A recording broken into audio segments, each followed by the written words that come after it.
Muibi, Ya. kalian setuju kan kalau keris, cincin, tasbih tuh selalu jadi benda keramat? Sering banget sih gue denger. Gue juga setuju sih. Tapi kalian juga setuju kan kalau benda-benda keramat tuh bukan cuma yang gue sebut tadi? Iya sih. Banyak juga sih cerita yang bukan tasbih, keris atau cincin gitu. Iya gak sih gue?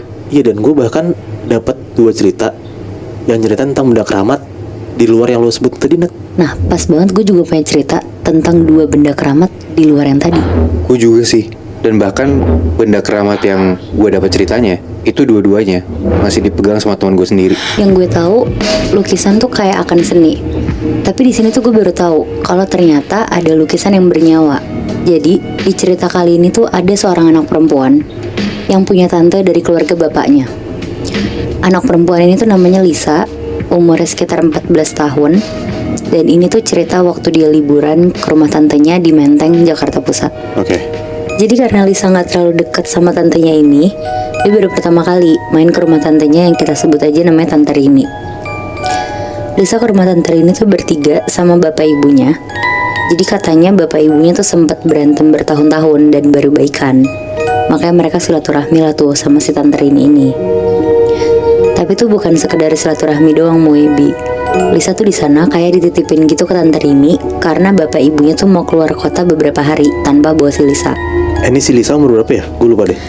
Lisa tuh 14 tahun, Mui. Oh, Lisa tuh dari masuk rumah si Tante Rini seneng banget, Muibi, karena gede banget. Ada kolam renang, terus ada kucingnya juga. Karena Lisa tuh suka banget sama kucing. Di situ dikasih tau lah sama bapak ibunya sedikit background tentang Tante Rini. Jadi Tante Rini tuh belum nikah, umurnya 45 tahun, dan dia tuh kolektor lukisan. Di setiap tembok rumahnya tuh banyak lukisan-lukisan yang macem-macem gitu. Bahkan Tante Rini tuh juga punya ruangan kayak di basement rumahnya. Itu isinya tuh kayak museum gitu, Moebi. Wow. Bener-bener lukisan semua dan ada beberapa patung-patung juga. Pokoknya bisa dilihat kalau Tante Rini ini tuh pengoleksi barang antik juga lah. Nah, tapi Lisa yang masih kelas 2 SMP tuh lebih tertarik sama kucing-kucing dan kolam renangnya Tante Rini. Nah, karena dari jauh-jauh hari Lisa udah dikasih tahu bakal ditinggal beberapa hari di rumah Tante Rini, jadi bapak ibunya tuh nggak lama langsung pergi. Di situ langsung tuh dikasih tahu kamarnya Lisa tuh ada di lantai 2, sedangkan si Tante Rini ini tuh di lantai 1. Terus malamnya, Muibi, Lisa makan malam berdua nih sama Tante Rini di bawah sambil ngelihat ke arah view kolam renang. ini juga dia serumah berdua doang. Iya, paling sama ART juga, Mui. Oh. Terus selesai makan, Lisa diajaklah ke basement buat ngeliat-liat koleksi lukisan Tante Rini. Pas udah di basement, Lisa tuh kayak terpana gitu ngeliat ke satu lukisan yang ada gambar perempuan yang lagi ngeliat ke arah laut malam-malam. Dan dilukisnya tuh dari belakang. Oh, Soalnya lukisan itu tuh kayak ada di dalam kaca gitu, Moebi. Dan ada kayak slotannya gitu untuk ngebuka pintu kaca ini. Jadi maksudnya di dalam lemari kaca gitu. Iya bener, Bi. Oke. Di situ Lisa nanya langsung ke si Tante Rini, ini kenapa di dalam kaca sendiri, Tante? Tapi Tante Rini tuh cuma bilang takut lukisannya kotor, jadi dikacain gitu. Nah udah tuh Lisa diajak tidur sama Tante Rini karena itu tuh udah jam 9 malam. Mereka naik ke atas, tapi Lisa di situ masih nengok-nengok ke belakang buat ngeliat lukisan itu. Nah pas udah di kamarnya, Lisa nyoba tidur tuh. Pas dia udah ketiduran, Lisa tuh mimpi dia ada di pantai dan dia tuh ngeliat perempuan yang ada di lukisan tadi, Bi. Di situ Lisa berusaha untuk jalan ke perempuan itu, tapi rasanya tuh nggak nyampe-nyampe. Sampai akhirnya pas dia udah sampai ke perempuan itu, dia ke samping perempuan itu dan berusaha ngeliat mukanya. Terus pas dia lihat mukanya, perempuan itu tuh mukanya rata, Bi. Langsung kebangun tuh si Lisa dari tidurnya, dan ternyata itu tuh udah subuh. Lisa langsung ngambil air wudhu, dia sholat subuh. Tapi dia tuh gak bisa berhenti mikirin perempuan yang ada di lukisan itu. Akhirnya setelah sholat subuh, sekitar jam 5:30, Lisa turunlah ke basement diem-diem nih buat ngeliat lukisan itu. Pas dia sampai, dia langsung ke depan lukisan itu, terus ngebuka slot pintu kacanya. Ya. Dan pas kebuka, Lisa masuk tuh ke dalam kaca itu dan megang lukisan itu. Terus pas dia megang lukisannya, lukisan itu tuh kayak basah gitu, Moebi. Pas dia lihat ke tangannya pun benar ada air-air yang lembab gitu di tangannya.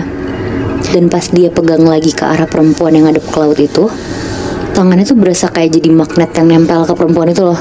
Oh. Kayak susah dilepas. Pokoknya yang nempel-nempel gitu. Terus Lisa tuh langsung narik tangannya, dan di situ Lisa tuh berasa kayak ketiup angin kenceng banget di dalam pintu kaca itu. Nah, karena Lisa ngerasa ini aneh banget, dia langsung keluarlah dari pintu kaca itu dan langsung nutup pintunya, terus dislot lagi. Dia cepat-cepat naik ke atas dan duduk di teras depan kolam renang sambil bengong. Gak lama, si tante Rini tuh datang nyamperin si Lisa, nawarin sarapan lah di situ.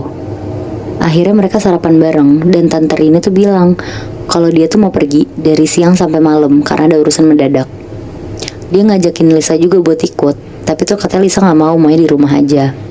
Akhirnya si tante Rini pergi dan Lisa tuh di kamar aja main sama kucingnya tante Rini.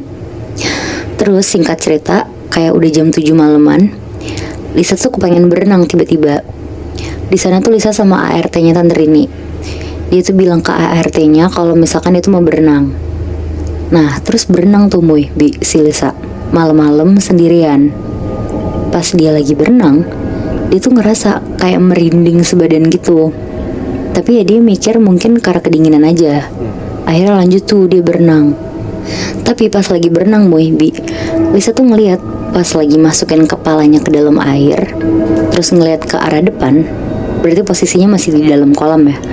Kayak ada kaki dan kain putih di ujung kolam dalam. Nah, karena nggak pakai kacamata renang, jadi kan kayak agak buram gitu ya kalau melek di dalam air. Iya benar. Terus dia tuh langsung cepet-cepet berhenti dan ngeliat ke atas air, tapi nggak ada siapa-siapa. Terus dilanjut tuh berenang lagi, masukin kepalanya ke air lagi, sambil agak majuan kan tuh badannya. Nah, pas kepalanya masuk ke air, dia tuh tiba-tiba hadap-hadapan sama muka rata. Bener-bener di depan dia tuh ada muka rata, Di dalam kolam ya? dalam kolam ya. Wow. Langsung berdiri tuh dia cepet-cepet keluar dari kolam, dan pas naik ke tangga kolam, dia tuh kepleset dan jatuh ke air. Di situ tuh sosok perempuan muka rata tuh langsung kayak nyekek leher Lisa ke dalam air, tapi tuh dilawan sama si Lisa. Dia berusaha naik ke atas kolam, nendang-nendang sosok ini, tapi sosok ini tuh pasti tendang-tendang tuh nembus gitu Sure. Jadi selama 2 menit si Lisa tuh doa-doa dalam hati, dan akhirnya tuh hilang sosok itu. Langsung cepet-cepet naiklah dia ke atas kamarnya. Dia mandi cepet-cepet dan gak berhenti sampai situ aja Pas Lisa lagi keramas, kan dia ngadep ke shower tuh. Nah, dari belakang tuh tiba-tiba dia ngerasa ada tangan yang kayak lagi ngeramasin kepalanya. Di situ Lisa langsung nengok ke belakang, tapi untungnya tuh gak ada siapa-siapa. Langsung cepet-cepet lah dia nyelesain mandinya, dan dia tuh langsung ngambil air wudhu buat sholat isya. Di situ Lisa sebenarnya takut banget, tapi dia tuh berusaha tenang dan gak mikirin sosok ini. Akhirnya dia sholat lah. Pas lagi tahiyat akhir, salam ke kanan dulu, terus pas dia salam ke kiri. Pas dia salam ke kiri tuh mukanya hadap-hadapan sama sosok perempuan muka rata ini. Di situ Lisa udah gak kuat dan langsung pingsan di tempat. Gak lama dia tuh kebangun. Dan pas Lisa kebangun, dia tuh ada di tempat tidur, dan posisi sekelilingnya tuh ada ustadz, bahkan sampai pastor pun ada ngedoain si Lisa. Di situ tante Rini tuh mukanya panik banget sampai nangis juga ngeliatin Lisa yang pingsan di lantai dengan keadaan tuh masih pakai mukena. Akhirnya setelah si Lisa ini sadar, dia tuh langsung diminumin air mineral yang ada di gelas, yang udah didoain sama ustadz dan pastor kenalan tante Rini. Terus gak lama, tante Rini tuh turun ke basement sama si ustadz dan pastor ini. Lisa langsung lari lah dan ngikutin si tante Rini. Sambil jalan, Lisa tuh ceritain lah pelan-pelan apa yang terjadi ke dia setelah dia tuh masuk ke dalam pintu kaca lukisan itu.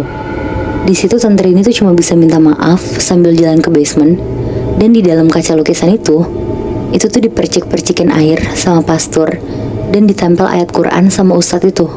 Terus pintu kaca itu tuh langsung digembok dan dikasih tahu ke semua orang yang di rumah untuk jangan pernah ada yang buka pintu kaca lukisan ini. Jadi kayak bertahun-tahun lalu, tante Rini tuh dapetin lukisan ini tuh dari teman sesama kolektor lukisan juga Dan ternyata lukisan ini tuh bernyawa. Ada sosok perempuan bermuka rata yang ngisi lukisan ini, tapi energinya tuh besar banget. Makanya kenapa dikacain sama tante Rini, ibaratnya tuh biar sosok ini tuh gak bisa keluar dari kaca itu, karena dulu tuh emang pernah didua-duain sama ustadz dan pastor ini, dengan syarat gak boleh kebuka lagi si kaca lukisan ini. Berarti sebelum si tante Rini itu dapat lukisannya dari kolektor itu, dia nggak tahu kalau misalnya si lukisan itu ada isinya, Nat. Nggak tahu Moy, dia pun kayak sempat diganggu juga. Akhirnya dia punya ustadz sama pastor pegangan ini. Yang serem banget. Dan setelah Tante Rini pun tahu kalau lukisan itu bernyawa, dia tetap nyimpen lukisan itu. Tetap nyimpen itu Bi, karena menurut dia kayaknya itu bagus banget gitu loh. Kan dia kolektor soalnya. Anjing, cuman gara-gara bagus doang dia nyimpen itu, walaupun bahaya gitu. Iya.